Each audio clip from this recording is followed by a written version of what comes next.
बिस्मिल्लाहिर्रहमानिर्रहीम। अस्सलाम वालेकुम नाज़रीन, आप यूट्यूब चैनल देख रहे हैं। मैं इमरान खान हूँ। सबसे पहले पाकिस्तान के अंदर जो फील्ड मार्शल ने मुलाकात की शिया उलमा इकराम से, तो इतनी देर तक ये सारे आलमी दिन चुप क्यों रहे, इतनी देर खामोश क्यों रहे? अगर बात करनी थी तो पहले बात करते।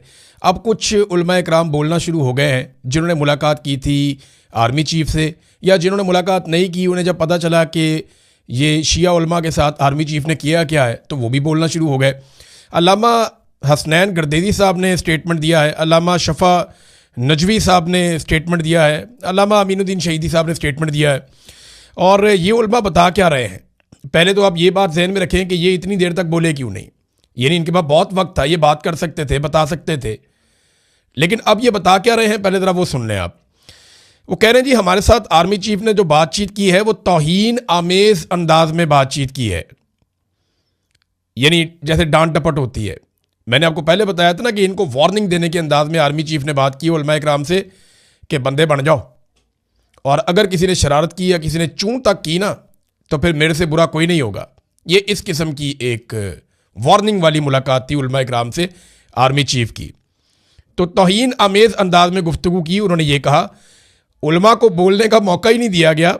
उन्होंने ये भी कहा, फिर एक एटिकेट्स होते हैं, आपने बुलाए हैं तो आप बात करते हैं, फिर आप बात सुनते भी हैं। तो अपनी बात कहकर आर्मी चीफ चले गए और बाद में उलमा इकराम के बयानात रिकॉर्ड करवा लिए गए। उलमा को मेरी एक तो खबर की तस्दीक कर दी अल्लामा हसनैन गर्देदी साहब ने कि मिलिट्री कोर्ट्स, मैंने कहा था ना कि जो लोग गिरफ्तार हुए हैं गिलगित बल्तिस्तान में, उन लोगों पे मिलिट्री कोर्ट्स के अंदर आर्मी चीफ ने कहा कि मैं मुकदमा चलवाऊंगा। तो ये अल्लामा हसनैन साहब ने मेरी खबर की तस्दीक भी कर दी है।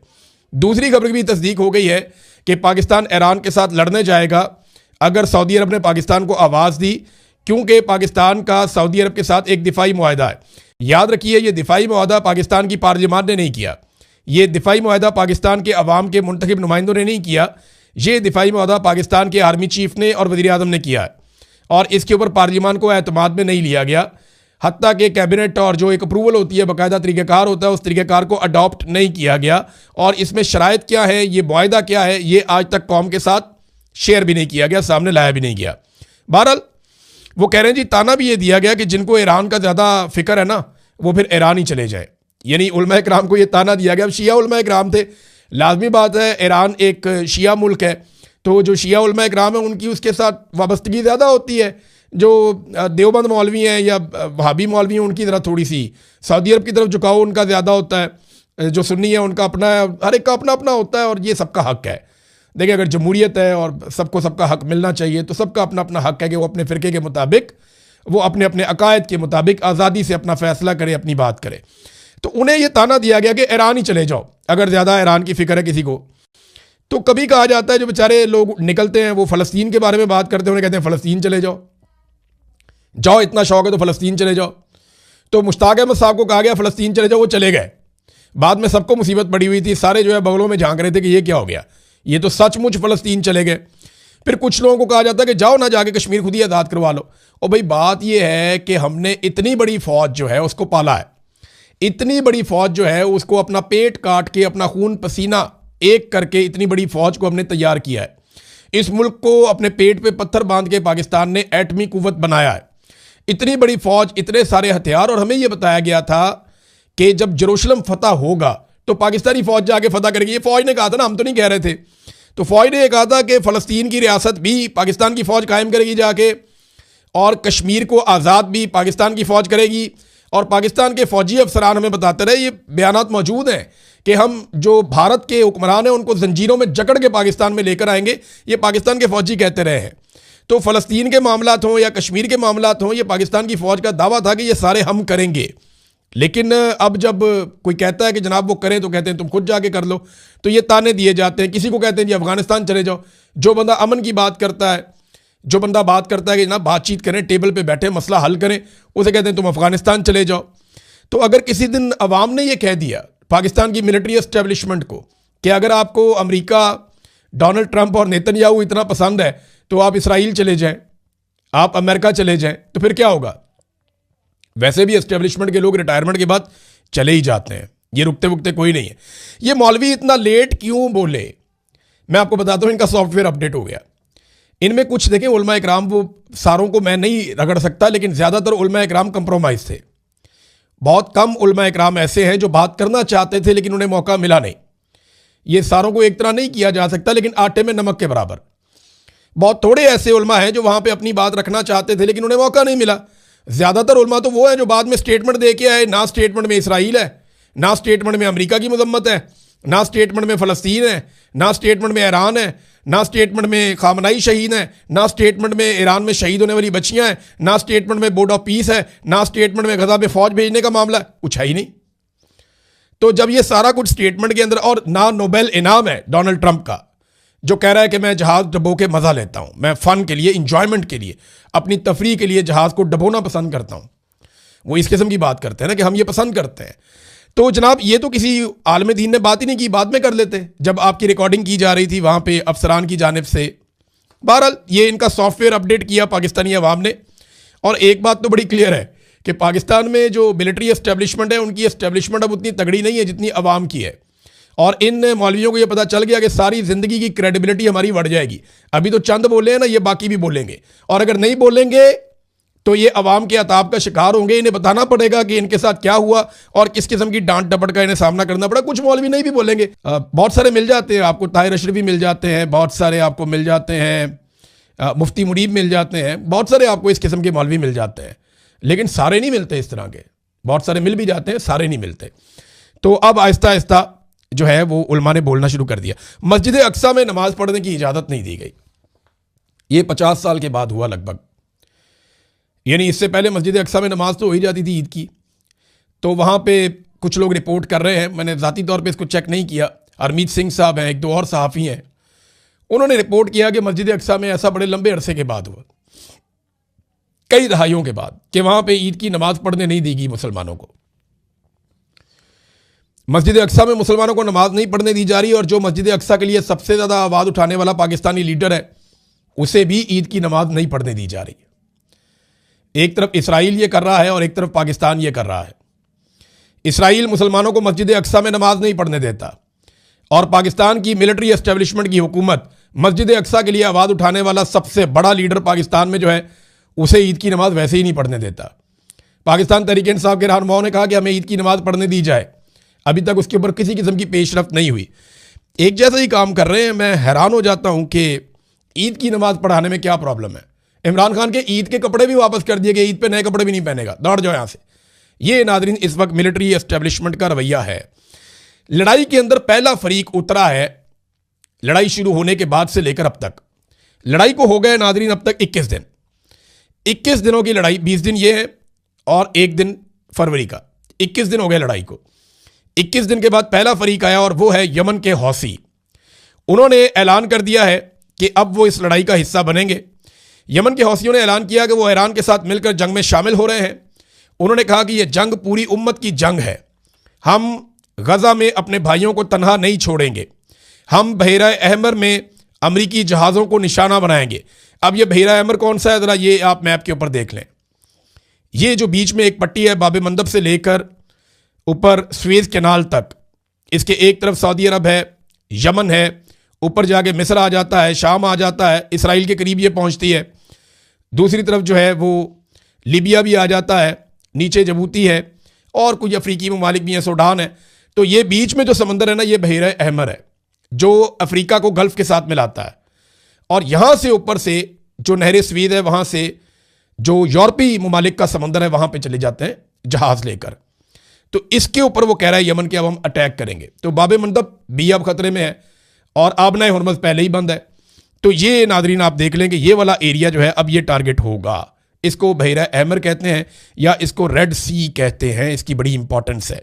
ईरान ने एक और ऐलान किया है कि वो अरब ममालिक जिनमें दुबई और कतर ख़ास तौर पे शामिल है, वो उनकी इंटरनेट केबल काट देगा।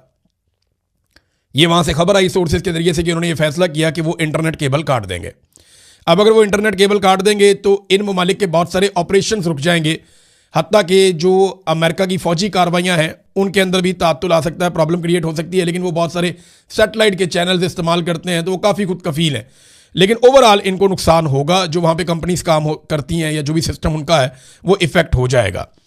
नादरीन, ईरानी फ़ौजी ज़राए ने एक बहुत बड़ा दावा किया है। ये अब तक के बड़े दावों में से एक है। उन्होंने कहा जी कि सऊदी अरब की जो आरामको ऑयल फील्ड है, ये बहुत बड़ी ऑयल फील्ड है सऊदी अरब की। जैसे अभी कतर के गैस के ज़खायर के ऊपर एक अटैक किया गया, तो वो अब 5 साल तक 17% कम गैस की पैदावार होगी वहाँ पे। 5 साल के बाद वो रिकवर कर पाएंगे। तो आरामको बहुत बड़ी ऑयल फील्ड है सऊदी अरब की। इसके हवाले से ईरान ने दावा किया है कि इसराइल आरामको के ऊपर हमला करने वाला है, और ये ईरानी दावा कर रहे हैं कि ये फॉल्स फ्लैग ऑपरेशन होगा, जिसके बाद सऊदी अरब को साथ लेकर पाकिस्तान के ऊपर अटैक किया जा सकता है। पाकिस्तान में गैस की किल्लत पैदा हो रही है, पेट्रोलियम मसनूआत जो है उनकी किल्लत पैदा हो रही है, और ये प्रॉब्लम बढ़ता चला जा रहा है। देखिए, ईरान ने पाकिस्तान को रास्ता तो दे दिया है, लेकिन पाकिस्तान को माल कौन देगा, तेल और गैस कौन देगा? जब पाकिस्तान ईरान के साथ मामलात बनाता है तो अरब ममालिक हमें माल नहीं देते। जब अरब ममालिक हमें माल दे दें तो वो कहते हैं जनाब आप लड़ाई के अंदर उतरे हमारे साथ मिलकर। उनकी डिमांड कुछ और होती है, और अगर आप लड़ाई में उतरते हैं तो जितना मर्जी माल हो आप उसको गुजारेंगे कहाँ से? आप नए हुर्मत बंद है। फिर अगर आप लड़ेंगे तो ईरान आपको रास्ता तो नहीं देगा। ये पाकिस्तान अजीबोगरीब सिचुएशन में इस वक्त फंसा हुआ है। नाज़रीन, जो तैयारे गिराए हैं ईरान ने, खासतौर पे F-35 के गिरने की जो वीडियो जारी की है, उसका इम्पैक्ट ये आया कि जो अमरीकी कंपनी इसे बनाती है, ये दुनिया का सबसे फाइनेस्ट ज़बरदस्त जेट तैयारा है लड़ाका तैयारों में, F-35। स्टॉक मार्केट में लॉक हेड मार्टिन, ये जो कंपनी है, इसके शेयर्स गिर गए हैं क्योंकि इनका तैयारा गिर गया है। यही हुआ था, राफेल के शेयर गिर गए थे आलमी मार्केट में, जब 3 राफेल तैयारे पाकिस्तान के साथ लड़ाई में गिर गए थे पिछले साल मई के महीने में। तो इसी तरह अब जो है वो अमेरिकन कंपनी के साथ भी हुआ कि उनके शेयर्स गिर रहे हैं। अमेरिकन का नुकसान बहुत हो रहा है। वो रोजाना की बुनियाद के ऊपर लगभग $1.5 अरब खर्च कर रहे हैं इस लड़ाई में। $30 अरब से जायद वो पैसा, अब तक जो इतलात आ रही हैं, लगभग $30 अरब के करीब वो खर्च कर चुके हैं। और पैसा बना कौन रहा है इस लड़ाई में? इस लड़ाई में अगर कोई पैसा बना रहा है ना, तो वो रशिया है। रूस बना रहा पैसा। रूस ने ईरान की जंग के आगाज से लेकर अब तक तेल की जो दरामद है, जो तेल वो पूरी दुनिया को दे रहा है, उसमें रूस ने 10 से $12 अरब कम से कम कमा लिए हैं इजाफी। पहले भी पैसे कमा रहा था, अब ये इजाफी पैसे उसने कमा लिए हैं। तो ट्रंप और नेतन्याहू तो लड़ाई लड़ रहे हैं, वो तो अपने वसाइल झोंक रहे हैं लड़ाई में, उनको $200 अरब उन्होंने और मांग लिए हैं। लेकिन इसमें पुतिन जो है वो वादे तौर पे फातेह है। पुतिन धड़ाधड़ दुनिया को तेल बेच रहा है, कीमत बढ़ने का भी फायदा उठा रहा है, गैस भी बेच रहा है, और वो इजाफी पैसे अरबों डॉलर बना रहा है, तो उसका तो ये फायदा है। साथ में वो ईरान को भी टेक्निकल सपोर्ट दे रहा है, चाइना भी मुबैना तौर पे टेक्निकल सपोर्ट ईरान को दे रहा है। और अमेरिका की हालत ये हो गई है कि श्रीलंका जैसा मुल्क, ये हमारे खित्ते का सबसे कमज़ोर मुल्क है। सबसे कमज़ोर तो नहीं कह सकते, लेकिन कमज़ोर तरीन ममालिक में से एक है। छोटा सा मुल्क है, बहुत छोटा, एक जजीरा टाइप का है श्रीलंका। श्रीलंका ने भी अमेरिका को इनकार कर दिया कि अपने अड्डे हम आपको नहीं दे रहे लड़ाई लड़ने के लिए, यानी आपने तैयारे अपने उड़ाने कहीं और से उड़ाएं जाके, हम आपको अपने अड्डे नहीं दे रहे। ये बात श्रीलंका ने भी कर दी है। अब यहां से आप अंदाजा कर लें कि पाकिस्तान कितना कमज़ोर मुल्क है, या हमारी हुकूमत कितनी कमज़ोरी शो कर रही है एटमी पावर होने के बावजूद, कि हम किसी मामले में भी अमेरिका को ना नहीं कर सकते। हम किसी मामले में भी अमेरिका को ये नहीं कह सकते कि हम ये नहीं कर रहे या वो नहीं कर रहे। वो जो अमेरिका में कहता है हम कहते हैं जी बिस्मिल्लाह। और श्रीलंका ने अमेरिका को इनकार कर दिया। एटमी कुव्वत भी नहीं है, कमज़ोर फौजी कुव्वत है, लेकिन इसके बावजूद उन्होंने कहा नहीं जी, हम अपने अड्डे आपको नहीं दे रहे।